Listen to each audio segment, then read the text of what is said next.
President Donald Trump has pushed his Twitter account to somehow new extremes this week. On Tuesday, he inflamed Democratic congressional leaders, leading them to pull out of a meeting planned to talk over how to avoid a government shutdown. And on Wednesday morning, he smashed the retweet button on anti-Muslim videos shared by an ultra-nationalist British party leader, which led to condemnation from British Prime Minister Theresa May. He capped his morning by vaguely suggesting that MSNBC host Joe Scarborough was involved in a murder.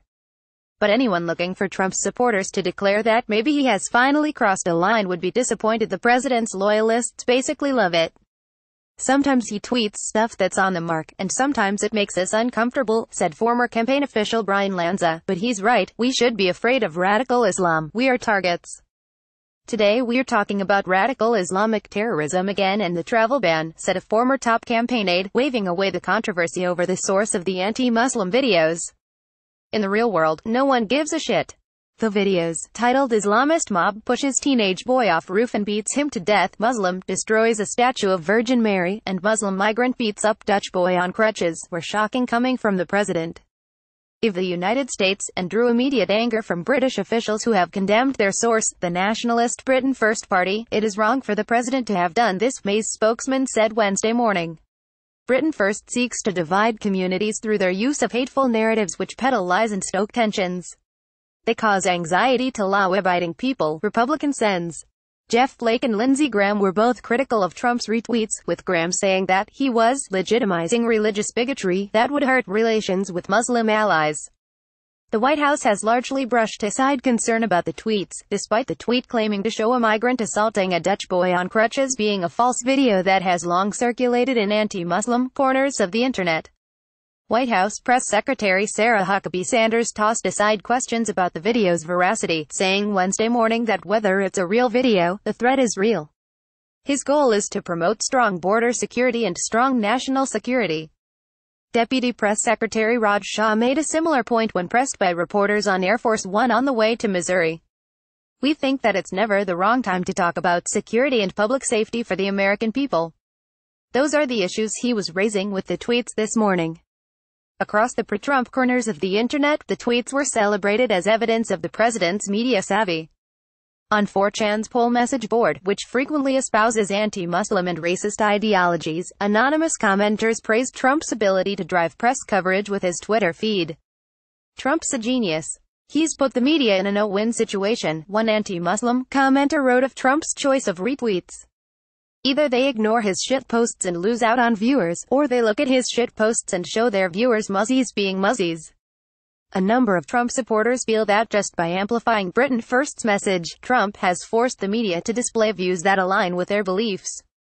I like how all these fake news headlines are outraged at their tweeting of far-right groups' tweets instead of the actual content shown in the tweet, Cuckoo Cocoon, a commenter on the pro-Trump subreddit The Donald, said. On Twitter, Breitbart writer John Nolt used Trump's morning tweets to level critiques against Maine reporters, who he argues are so consumed by Trump's tweets that they always take the bait.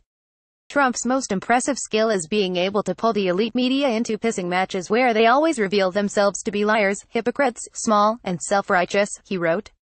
Instead of just doing their jobs, time and again they take the bait. Remarkable too. A separate source close to the administration said that, while they were confused as to why the president chose this moment to retweet anti-Muslim tweets, they said one of the first things that drew them to Trump during the campaign was his willingness to share his strong views on terrorism. The thing I found most refreshing about him was he was willing to talk truthy about the Islamist movement, the source said. He was the first politician I knew of who ever spoke extremely honestly about it.